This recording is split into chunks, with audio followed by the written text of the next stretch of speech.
Hi friends, வணக்கம் and welcome to எங்க வீட்டு சமையல். நம்ம இன்னைக்கு வந்து ஒரே வீடியோல 3 டிஃபரண்ட் ரெசிபீஸ் பார்க்க போறோம். அதுவும் இட்லி வெச்சு என்னென்ன டிஃபரண்ட் ஐட்டம்ஸ் அப்படின்றத அத்தைக்கிட்டே கேட்டலாம் வாங்க. ஹாய் அத்தை. ஹாய். இன்னைக்கு நம்ம வந்து இட்லி வெச்சு என்னென்ன செய்ய போறோம்? இன்னைக்கு சில்லி இட்லி, மசாலா இட்லி, பொடி இட்லி. ஓகே, 3 இட்லி வெரைட்டிஸ் செய்ய போறோம். ஏன் வந்து இட்லியை நம்ம சூஸ் பண்ணிருக்கோம்? இட்லி வந்து எல்லார் வீட்லயும் சாதாரணமா நம்ம வீட்ல காலையில டிஃபனா முக்காவாசி எல்லார் வீட்லயும் போடுவாங்க.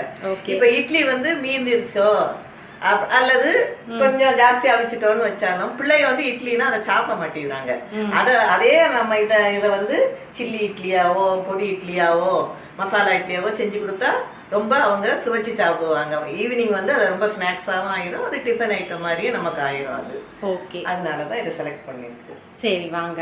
ஸோ நம்ம வந்து டிஃப்ரெண்ட்டாக வந்து 3 மெனுக்கு நம்ம எல்லா ஐட்டம்ஸும் ரெடி பண்ணிட்டோம். சரி வாங்க நம்ம வீடியோக்குள்ளே போகலாம்.